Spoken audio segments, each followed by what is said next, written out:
Hi, everybody, and thanks for tuning in to Let's Talk ETC. I'm your host, Carlo V, along with my co-host, Dr. Christian Severino. This week, we got a really special guest with us tonight, Alan Verbner from the Grothendieck team, who's working on the Scala client for ETC. They're completing a lot of stuff in that respect, and they're getting a lot of work done. Also, I just want to thank everybody for another awesome, great couple of weeks. I missed last week's show, but we had Chuck SRQ from ETC Dev Team on, and that was a great interview that Christian did solo. So Christian, thanks for bringing him on here. ETC Dev Team is making a lot of progress in a number of different things. We'll post some of that progress below, a link to ETC Dev and some of their updates that they put on the website weekly.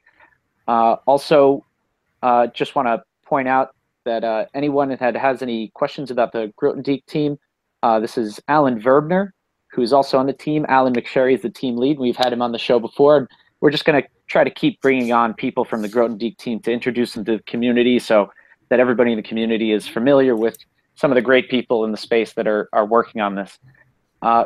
So without keeping this going too long, I just want to introduce everybody to Alan Verbner. Alan, thanks for coming on, and we really appreciate everything you're doing for the community. Yes. No, thank you. Thank you guys for inviting me. It's a pleasure. No, absolutely. I mean, we're happy to have you on here for sure. But something, Alan, just to let you know, I know you said you listened to the show, and for anybody that's out there listening now that maybe this is their first time listening to the show, what we like to do is, if it's someone's first time on the show, just kind of introduce them to the community, get a little bit about their background, how they got into tech. Then from tech, how they get into blockchain, and then blockchain, how they kind of got into ETC. So it's a little bit of a rabbit hole story that we like to tell so that everyone in the community who's maybe listening for the first time and finding out about ETC and the Grothendieck team and all the other people working on the project can see and get to feel or get to know the people that are behind the scenes working on this, day and night to make everything possible. Not just currently in ETC, but for ETC's future. So how did you get into tech, Alan? I know we were speaking a little bit before the show, but just for everybody listening, maybe you could let them know what your backstory was and, kind of your background and how you got into tech in the first place, maybe. Oh, sure. So first, let me tell you all that I'm from Argentina, which is a country far away from everything. It's close to Brazil in South America. So, and that's important because you will understand how I got into blockchains, and it will make sense for you. So that's why my weird accent. So I got into IT. It's not like a fancy story. When I was young, my mom used to work on IT, and she used to bring me with her to her work, and I was amazed by all these computers. Yeah. I haven't had one at home, so I went there and played with those machines, and they were amazing for me. And I think maybe that's the reason I'm in IT. When I was young, I got my computer, I was just playing, but not playing games, but playing with the computer. I used to download different Linux distributions and compile them just to see what happens. I spent like a whole night compiling a distribution. Remember that? Everything. And I used like a virtual machine. It was horribly slow, so I spent like 12 hours watching the screen moving and thinking I was a hacker. and for me, it was really easy to move forward in my career.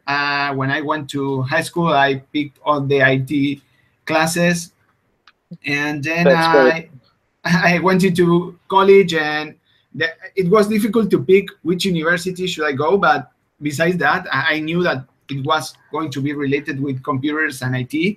And I decided to go to engineering university because, I don't know, maybe when was the time to decide, I think I'm more pragmatic person rather than theorist. I'd rather to do stuff and improve solutions and get things done that maybe the step before that.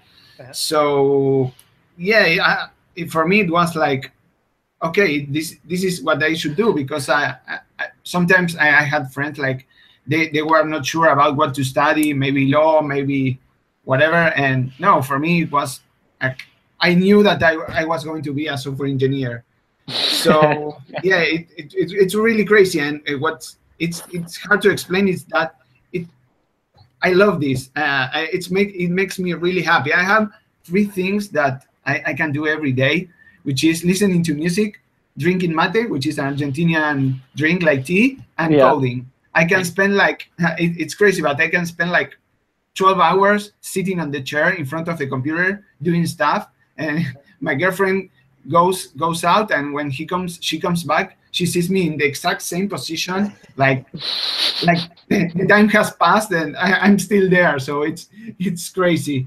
Yeah. So that's my IT background. And 4 years ago, with some college friends, we decided to create a company called Latix Labs, which basically we wanted to create good quality software from Argentina. And sometimes when you work as an employee for companies, you don't have, I mean, you always are driven by clients, our needs and business and stuff. But now we have like, we want to discuss. We are not like monkey coders, and that's the freedom that we got creating this company. We like to find and help our customers, but also like discussing. We don't accept stuff like, okay, you need to do this and that's it. So that's some more freedom. You Right. have more freedom kind of to do what you want because you're running your own company. Is that one of the things? Yeah, it's freedom, and you always need to fulfill your customers' expectations, and they have their businesses and you need to help them. But yeah, in some way it's a little bit more freedom. Yes. And that's it basically. That's my IT career, let's say. And maybe I can tell you about blockchains, because here is where Argentina comes into the scene. First, I want to tell you that I'm not looking for donations, or I'm not in a war zone, but Argentina is like a crazy country. Just to give you some context, because people without context doesn't make sense. We have a lot of poverty in our country, a lot of corruption. For example, 30% inflation in a year. So that's a crazy number. Wait, did you say 3 or 30? 30. 30%. 30. Whoa. Yeah, that's crazy. In 2001, bank system collapsed, and people that have US dollars, for example, they were changed to pesos in a weird rate. Another example is that a couple years ago, we weren't able to legally buy USD dollars, for example. Oh boy. We weren't allowed. So I think that context brought blockchain to Argentina. Bitcoin started being like a huge technology for all the Argentinian people, because you were allowed to move value around the borders without relying on banks. So yeah, and community is quite big here. And that's when the first time a friend told me, hey, you need to take a look at this Bitcoin. It's great. It's anonymous, and well, maybe that can be discussed, but it's anonymous. You can move, you can receive money. It's mathematically proven that you can like work with it. It's safe. You don't need to rely on a bank or on a central bank or whatever. And I read this blog about proof of work, consensus, and stuff, and I was probably smiling at that time. If you took me a picture then, I was like, oh my God, I can't believe this is true. So Alan, I don't know if you're familiar with, there's a book about Bitcoin's history called Digital Gold. And in the book, he talks about Argentina. And do you know Wentz? Wentz was a famous entrepreneur, apparently, that in the early days, who did a lot in Argentina. But yeah, in the book, they talk about how the government tries to manipulate the exchange rate and all the issues and how people bypass that with Bitcoin. And there have been other articles I've seen about people exchanging almost like a gray market, exchanging Bitcoin for other types of currency. And so I got the impression that they were just really advanced in terms of adoption because they needed it so much. Yes. Yeah, that's completely true. I think you are talking about Xapo founder, right? Yes, that's right. Yeah. He's an Argentinian guy. Yes. And all that context made us like to be interested in Bitcoin. And to be honest, I'm not in that business in trading Bitcoins or Ethereum or whatever. Once I bought a Bitcoin and I was checking the price like every 5 minutes, and then I knew that no, I'm too nerd to be dealing with this. I just want to be in touch with programming and the background technology rather than price speculation. So yeah, but I'm the same way. Yeah, I like the technology of Ethereum Classic. I'm not like I don't come. The first thing I think of when I think of Ethereum Classic is not okay. I'm gonna, what's the price today? And how much is it gonna go up? That I'm more interested in the technology of it also. I do. Yeah. I do both. although I don't know the technology as much as what's going on in the markets, I suppose. But each nerd has his own thing. Yeah.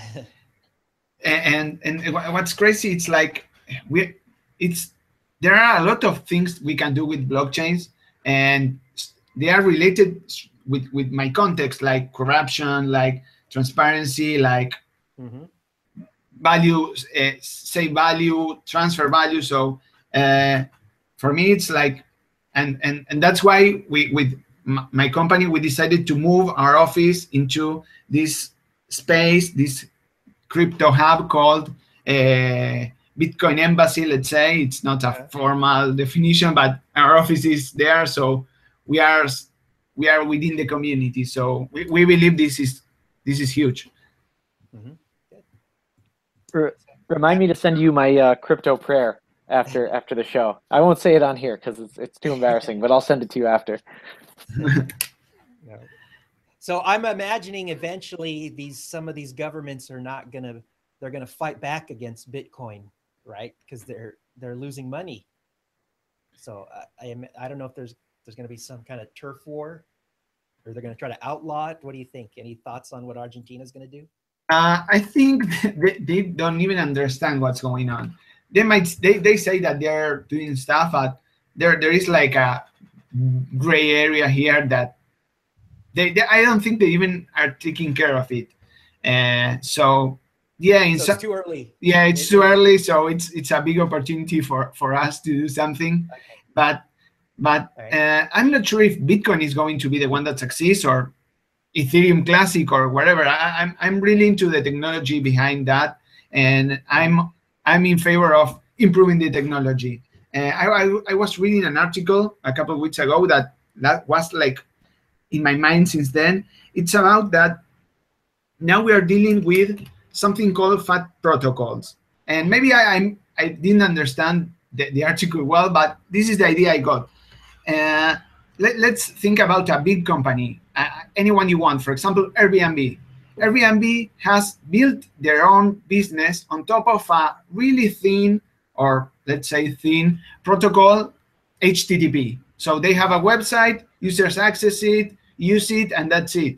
And what about Ethereum, for example? Ethereum is a distributed platform that has value. So it's really crazy. It's like the market cap, it's huge, and that hasn't even exploded yet in terms of it's rising every day. So and companies are struggling to build applications on top of this platform that already has value, this protocol. So for me, it's like mind-blowing. I'm still trying to figure it out, and a lot of things came to my mind after reaching blockchain. For example, there is a lot of social interaction, economy, all that stuff that for nerds is maybe it's not usual. So it's crazy. Yeah. Now, just for clarification, when you said thin and fat protocol, I assume you meant a thin protocol is relatively simple and a fat one is relatively complex? Yeah, and most of the value it's built on top of this protocol in let's say Airbnb. I mean, you have HTTP, you can request for a resource, you get the HTML, you can interact with JavaScript and the website, but all the value it's within Airbnb company. And here you can trade tokens, Ethereum tokens. You can, for example, you have some tokens or so Ether on wherever you want to, and you can move it to somewhere else. And the barriers are like being, you don't have those barriers that you have, let's say, with Facebook, that you have all your life there. So it's more distributed. You're saying the value, the control is not centralized. Is that that's right? Yes. Okay. Yes. Yeah. Yep. And every time that people finds that this is useful, they are putting more money. They are buying more Ethereum Classic tokens, and the price is going up. So the protocol layer is getting like thicker. So it's for me it's crazy. I haven't seen that before. Yeah, and also about what you were saying about Airbnb. So I mean, sometimes I hear talk about making a blockchain equivalent to Airbnb or a blockchain equivalent to Uber.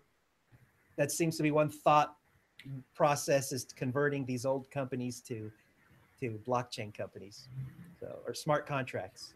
Yeah, but that's embedded in the protocol. So you need the companies need to find a way to attract people in some way that you want to stay with them. No, you're not like trapped into the Yeah, exactly. Yeah, that's right. Yeah. I think a lot of talk about the Uber and Airbnb blockchain stuff has to do with even in the United States, where states talk about blocking out Uber or blocking out Airbnb. So naturally, the free market wants to find a solution, which is to try and go around those jurisdictions and just do it. Oh, that's interesting. Yeah, that hadn't even occurred to me. There's a city here close to me. I'm in Houston, called Austin. Right. They tried to block Uber. And I knew I had the idea. We were just talking about money, right? Blockchain money bypassing governments, but it never occurred to me that you could use. That's right. It would be a blockchain Uber that could bypass governments as well. I hadn't thought of that. It would be tough to do, but I think that's where those ideas pop up. Like there's a project called Swarm City, or Swarm City, or it was actually Arcade City, I think, in the beginning, and it started out as a promise of a decentralized Uber in the Austin area. I believe that's, don't quote me on it, but I think that's where it started. Okay. But Alan, I actually wanted to know, so you got into blockchain, you got into Bitcoin naturally, is kind of the first one. How did you end up getting into working with ETC and IOHK and everything? Well, how did you and your team? Yeah, sure. So being at this Bitcoin embassy opened some doors for us. Maybe it was just when you want something, everything comes to you. So we met Charles, Jeremy, and Nikos from IOHK, and we started working with them. They are really nice people. And we started working. They saw that how we were, how we work. So everything started. We started working in other projects, and then this opportunity to be part of this growth is about to be created, and we applied, and that's how we ended. Yeah, basically that's it. Nice. No, good. I know. I want to go to this Bitcoin embassy. Now you've mentioned it like 5 different times, so this is now on my travel list for sure. You're more than welcome. Yeah. So your history didn't involve you didn't have strong opinions or about the fork, and you weren't in the mess before, and so you just came into it right to Ethereum Classic, which is kind of nice. You avoided that whole mess apparently. Are you talking about the DAO fork and stuff? The DAO hard fork. Well, I have my opinion. If you wanted to know it, yes, I have an opinion. Yeah, go for it. No matter what, you don't, whether you agree or disagree, go for it. We want to hear all the honest thoughts and stuff. Bring it. No, of course. I'm not expecting ninjas to come and kill me. So no, basically, no. I'm against the fork. I mean the keep the Ethereum, the regular Ethereum chain. I'm against that. But I'm not as a believer as most of the people are. Like, no, you cannot trust on that other chain. Classic is the one.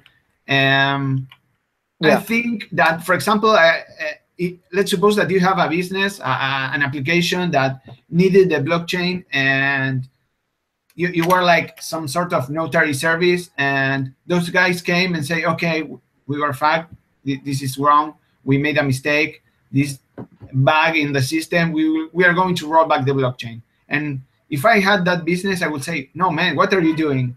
You didn't tell me before that you were supposed to do that. If so, I would pick another blockchain. Yeah. So that changing the rules, it reminds me like my country when they do whatever they want, and that's not fun at all. So I believe that, and now I think that Classic, I understand what Classic is, and I support it, and if I want to use it, I know the rules, and the other people know that what the other chain do. So I'm not saying like, oh, I'm going to kill the other guys. I have nothing against them, and I'm hoping that we can all contribute and find to improve the technology. I mean, so I don't have anything against them. I wouldn't use it. I think that the immutability, it's a great property that I like, at least. Yeah. Yeah, I know what you mean. I feel the same way as well. I made a post a long time ago. I referenced this a bunch of times. I posted that I think of it more like a friendly rivalry now, rather than, each train trying to battle to the death or anything, Yeah, like two cities in a football rivalry kind of. Yes, exactly. Yeah. Good Texas analogy. No, and it's all about improving technology. I know that people has money invested, and they might have their savings, and probably rolling back the DAO issue was to protect those people. I don't know. Maybe all this DAO wasn't handled well. They were receiving a lot of money, and that maybe was strange. But we are. It's all about technology, and in the end, we are making a better world through technology. So we don't need to fight. Yeah. Yep. So right, go ahead. Now you mentioned the future of blockchain, and that's kind of the goal, and I think that's everyone's goal, or most people's goal that's in the space, is just to try and improve everything all the time and keep pushing towards what we all have as our own personal vision of what blockchain could be. What kind of crazy use cases, or what do you see in blockchain 5 years down the road, or 10 years down the road, 20? Go nuts. Whatever you think, as wild as you want to get with speculation is fine. This doesn't have to be as scientific as other things, Like, what's your dream? Yeah, that's a good way of saying it. Well, I think the first step is that blockchains would be around us, but without knowing. For example, let's say that we have Wi-Fi signals all around. We can connect everywhere, or there is a lot of stuff that is working behind the scenes and people doesn't know. And I would love to see that blockchains are being used all around the globe, and people doesn't need to bother, or, okay, hey, I need to buy some Ether to use this application, or no, I need to buy these Bitcoins to send this. No, it's just, okay, I want to send this value over here, and blockchain is behind the scenes. And that's the first thing I want to know. I want to see that I'm hoping that it doesn't take too long to see that. And there was some talk that Charles gave us about Charles from IHK gave us about, okay, there is a huge power on what about if blockchains that are public, they have a lot of information about us. And I'm saying about reputation. And what I'm trying to explain is that, for example, we have a lot of poor people. And maybe those people are honest, they are decent, they have never been into trouble. If you lend them money, they return it back to you, they work hard, they are good people. But they cannot get money from banks because they are poor. And even if they want like a small amount of money just to buy some materials to create something to sell, they can't. And if they can, they will be like with high interests. So it's bad for them. And what about if we use blockchains, for example, as a source of reputation? You know how if they pay, if they don't, how they move their money. Even if you don't see the people like, oh, this is John and John is doing this, but you might identify some aspects of people. And I'm hoping that that blockchains might help improving these people, helping these people that it's outside the system, and they will never be in the system because it's not profitable for the banks to have this kind of people. And I'm hoping that maybe blockchains can help us on that. That would be great. Yeah, I think a lot of people have that they're interested in that, bringing banking services to like the last billion people that don't have banking services through like a smartphone. And your reputation idea certainly makes sense. That would incentivize loans, microloans to poor people. So yeah, that's a great idea. Yeah, and maybe if it doesn't come true, at least trying it's a good way to use technology, I think.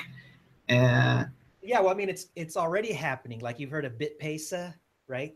In Kenya, the banks were corrupt and they used BitPesa to bypass the banks. So yeah, there's a lot of activity, I think, bringing banking services to communities. And is it working? Like people is receiving loans? They love it. I was in Dubai talking to a Kenyan woman, and she said, yeah, everybody uses BitPesa and they love it. I've actually been trying to get somebody that knows about BitPesa on the show to give the human story of it, but maybe for the future we'll see. But so it's happening. Oh, I'm waiting for that job then. Yeah. So. But why don't we talk about the what you're doing with IOHK now? I know you're working, you said with, I think I heard the Scala client. So I'm really interested in hearing about that and other projects you're working on. Oh, sure. Okay. So I'm part of the Growth Engine team. The project manager is Alan McSherry, which has been on the show. I think it was in the earliest episodes. And we are a distributed team. Alan is based on Ireland. We are 2 people in Argentina, 2 ATIX team members, and there are 3 guys in Poland. So we are building this client from scratch.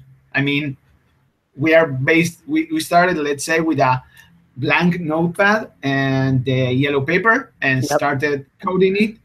And it's a great experience. I mean, it's really fun, and we are a really motivated team in terms of, sometimes I find myself during weekend thinking about Ethereum and the things that needs to be done, and it's great.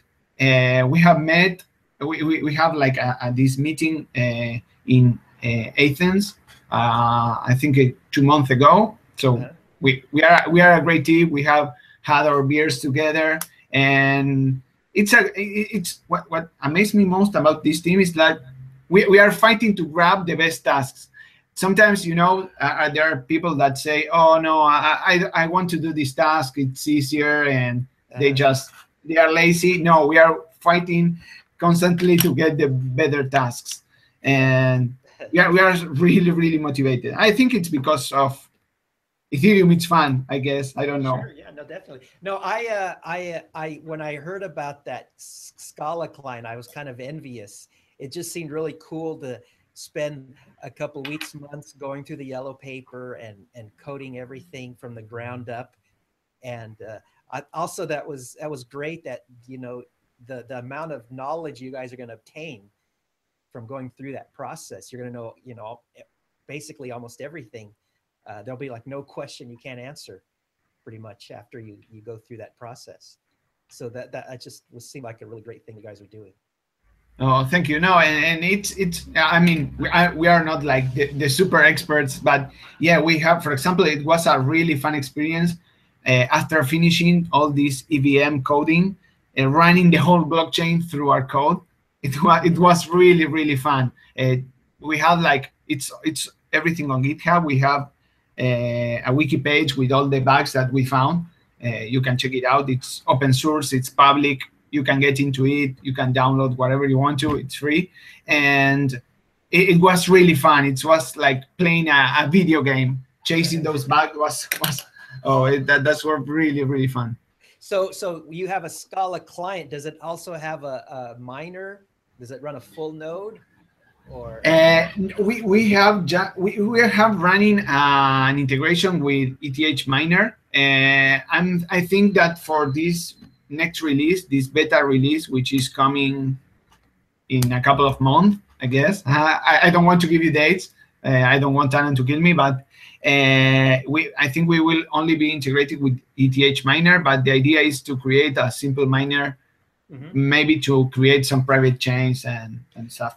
So really, like you could run the whole network on Scala code eventually, because you guys are going to implement everything in Scala. Then is that correct? Yes, yes, okay. And all functional style. So yes. So if anybody that wants to study the technology of Ethereum Classic, they can look. They have several, whatever their favorite language is, right? They can pick a client and go and try to understand everything in the code. And so yeah, that's great. We are having another good implementation. Yeah, and there are two things that I like about using Scala besides using Scala. The first one is that we are trying to create the code in layers in terms of improving experimentation, so people will be able to just replace the consensus part and use the whole code. And also, as it runs on the JVM, people can just integrate it with his other code, and that's really interesting. There are a lot of Java developers around the globe, so maybe it's fun for them just to try. Yeah, so that's a nice thing about Scala is you have access to all the JVM libraries, the Java libraries. So do you find yourself using a lot of those libraries? Does that help that Scala lets you do that? Yeah, we have used some libraries, but I won't say that. Yeah, we have used all of these Java libraries. No, we have used Aka library, for example, from Scala. So we have like a lot of piece of code there, and the code, it's for me, at least for me, it's clear. It's not like, oh, it's super complicated. If you want to spend some time reading source code, just do it, because it's entertaining. At least it's not like a puzzle or whatever. Yeah. Now I was watching an interview with Charles. He had they re-implemented Bitcoin and Scorex, I believe it was. You might be more familiar with that. And he said that their code was it was shorter, smaller code base to re-implement Bitcoin. I don't know why they were able to do it better and cleaner, but I was wondering if your Scala client would be, tighter, smaller footprint than the other clients. Well, yeah, in Scala, you usually write less code. I have Java background, and I found myself several times just typing like a zombie, because it requires a lot of code to do stuff. and Scala it's like it's cleaner and it's more expressive, so you can write more beautiful code. So sometimes I start screaming at the office. I love Scala because I've seen that when I see some code that maybe I or other of the team members has written, it say, "Oh, this is beautiful," and I haven't had this. I haven't had this with that experience with Java. Yeah, so it might be in the future. It might even be a good educational resource. Like I was to go if somebody wants to learn again about the technology to choose Scala, look at your code base first, because maybe it's shorter, like you said, more expressive. It might be something for a beginner to pick up. Yeah, of course. And actually, I really like to do that, to just dig into source code, just to understand stuff. And it will be awesome that some people just to understand Ethereum or either Ethereum or Scala, just get into our code. Yeah, it would be great. I'm curious about that. Can I ask one last question about the Scala client?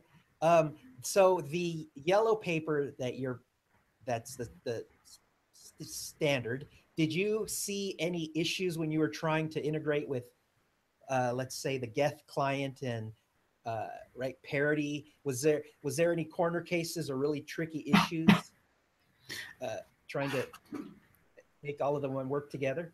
Well, yeah. First of all, that paper, it's not an easy one.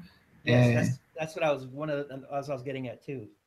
Yeah, it's a little bit complicated. I'm not sure why, but we were like 7 people working on it, so I don't know. We were able to bypass the first step, and yeah, I mean, we have found some issues.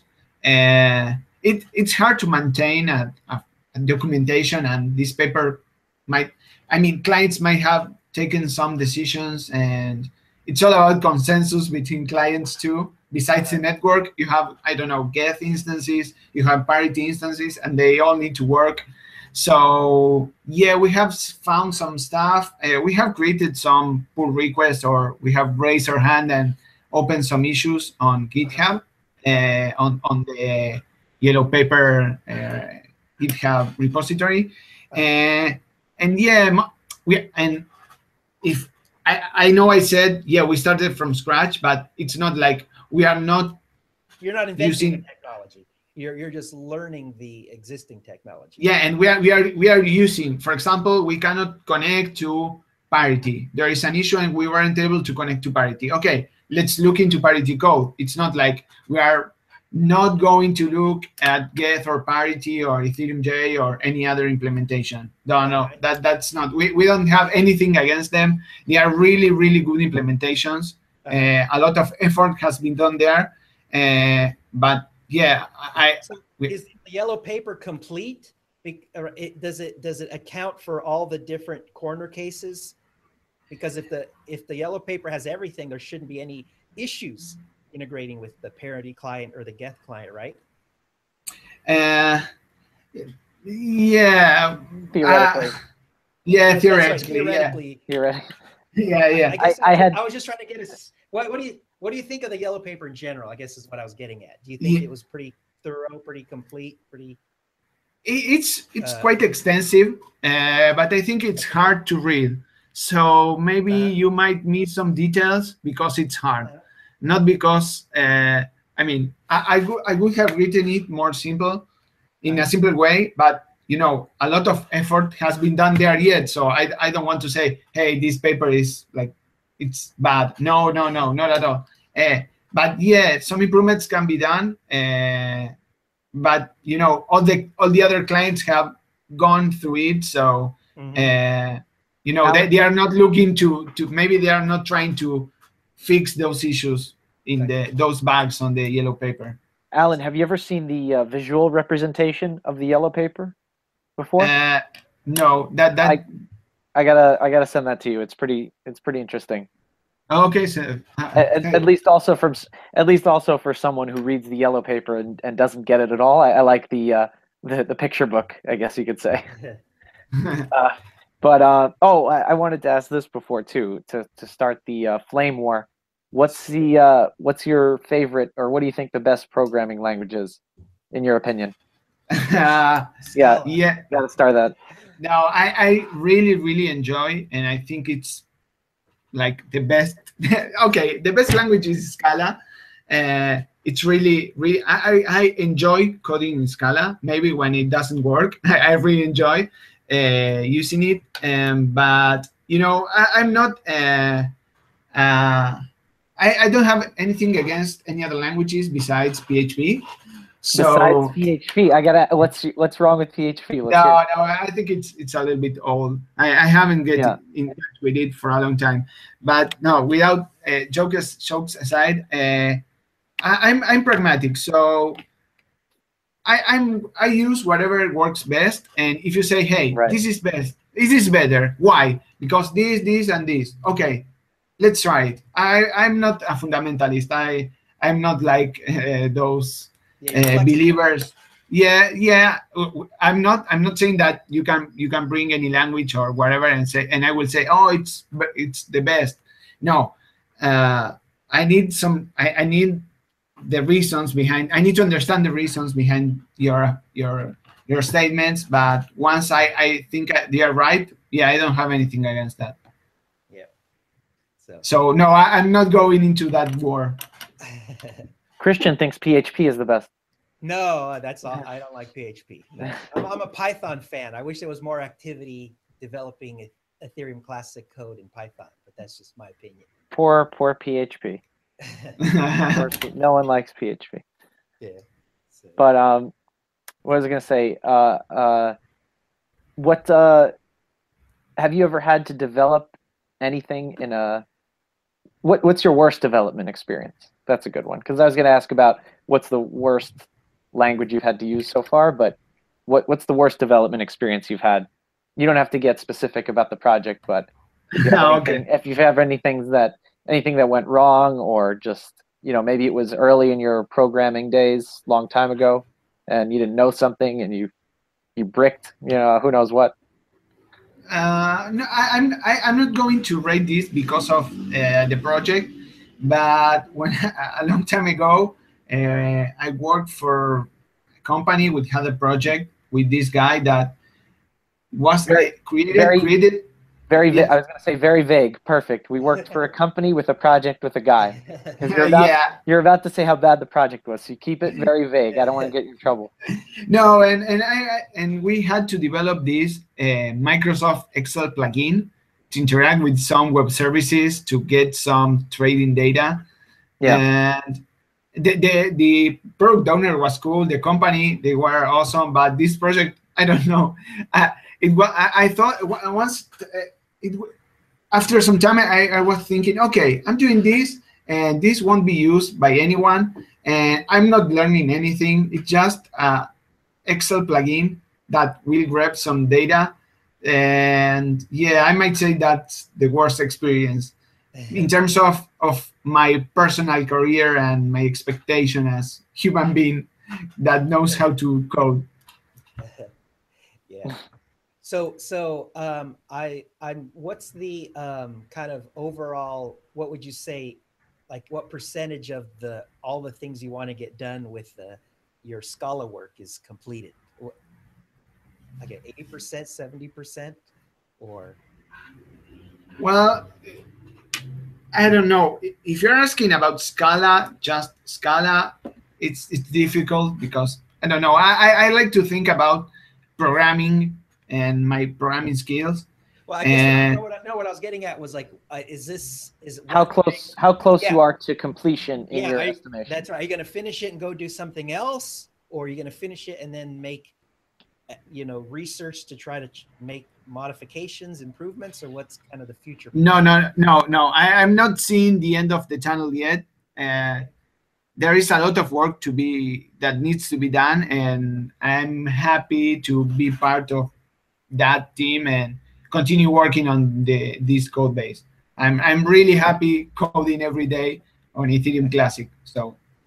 Okay. Yeah, you'll be quite a resource. When you already are a resource, quite a resource. But when if you've gone through the entire yellow paper and implemented you know, so much of Yeah, the yellow that's right. paper. He's going to be a beast. Yeah. He is a beast. We'll come to you with all our questions then. No, and I think I might say that it's the whole team. For example, I don't know all the parts of the code. It's because it's quite extensive, and it's a team. But and I'm hoping to continue be part of it. So Okay. I don't have any other expectations in the short term. Okay. Right. Okay, Well, they are going to be a beast. that's right. Yeah, Right, pretty much. well, I've asked I think I asked all the questions I had. Was there anything, Alan or Carlo, that I missed, or that anybody you wanted to say that we didn't mention yet? No, I think that pretty much covers it for me. I think we touched on all the spots. We got the background. We got, blockchain, ETC, the Scala client, future use cases, Argentina. I think we covered a lot of stuff. Yeah, so And nobody can. Yeah, go ahead. No, I was going to say, so nobody could say that Ethereum Classic doesn't have deep technological experience of the technology, right? You guys are the shining example of that. So yes, a very important project. What you guys are working on. And one thing that extra is that we really want to work on this. We are not doing this for any other reasons besides it's really fun, it's interesting, and we love that technology.